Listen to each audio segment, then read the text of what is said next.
Stories that stay. परछाई का नाम। शिवम के गायब होने के बाद हॉस्टल में सिर्फ अफवाहें रह गई थीं।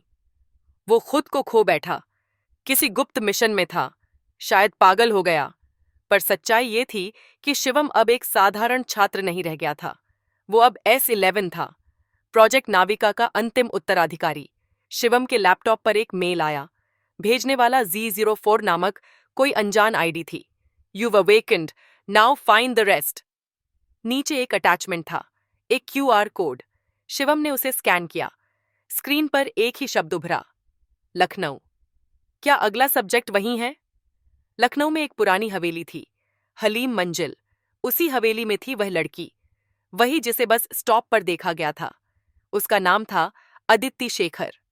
शिवम अब छिपकर उसे देखता था।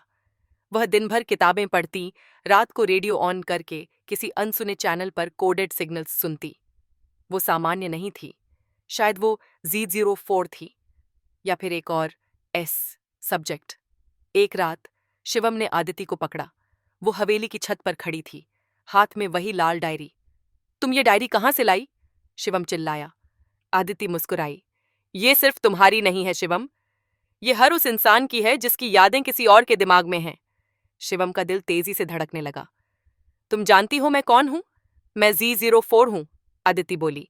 और अब तुम्हें जानना होगा कि प्रोजेक्ट नाविका कभी सिर्फ एक एक्सपेरिमेंट नहीं था, ये एक वॉर था। अदिति शिवम को नीचे हवेली के तहखाने में ले गई। वहां एक पुराना सर्वर रूम था, बंद पड़ा।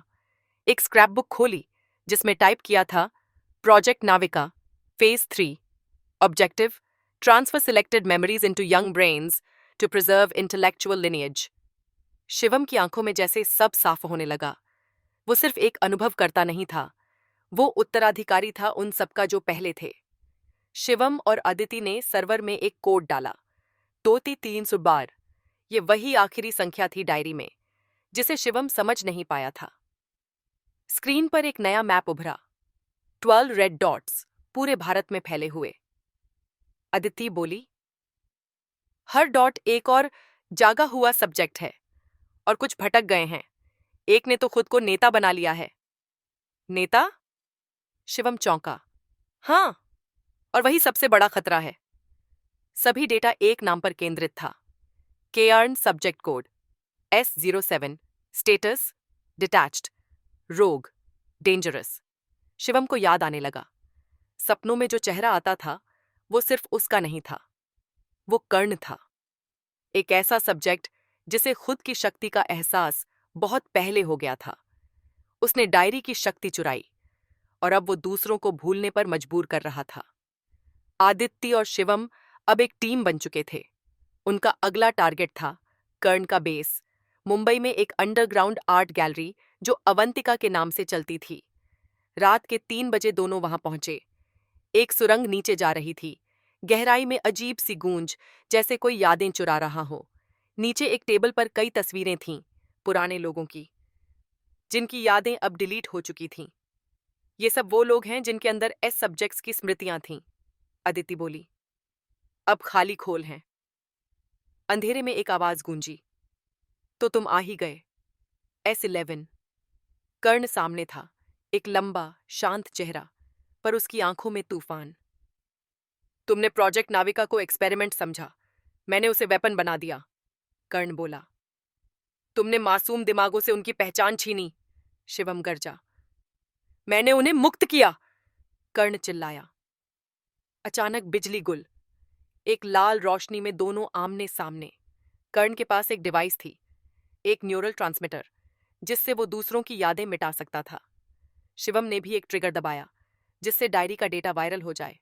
कर्ण चीखा, अगर तुम ये डेटा रिलीज करोगे तो सारी दुनिया जान जाएगी, शिवम ने कहा। और सच्चाई छुपी रहे, ये मैं नहीं होने दूंगा। दोनों में हाथापाई शुरू हुई। डिवाइस गिरा। अदिति ने उसे पकड़ा और शिवम को इशारा किया। क्लिक! एक लाइट चमकी। सभी स्क्रीन पर शब्द उभरे, truth unlocked, project Navika declassified. कर्ण चिल्लाया और जमीन पर गिर पड़ा। उसकी आंखें बंद हो गईं। शायद वो वापस उसी अंधेरे में चला गया जिससे वो निकला था। अगले ही दिन सोशल मीडिया, अखबार, न्यूज चैनलों पर एक ही ब्रेकिंग थी। India secret memory transfer experiment exposed, project Navika. सरकार ने कोई प्रतिक्रिया नहीं दी, पर हजारों युवाओं ने अपने अपने पुराने सपने, रुकी पहचाने और अधूरी यादें फिर से महसूस की। शिवम अब आदित्य के साथ एक गुप्त संस्था में काम कर रहा है, आरी क्लेम। वो उन लोगों को खोजते हैं जिनके दिमाग अब भी प्रोजेक्ट नाविका से प्रभावित हैं। पर उसकी डायरी का आखिरी पन्ना कहता है, स्मृतियां केवल बोझ नहीं होती, अगर सही हाथों में जाएं तो क्रांति बन जाती हैं। Please like, share, and subscribe our channel for more interesting stories.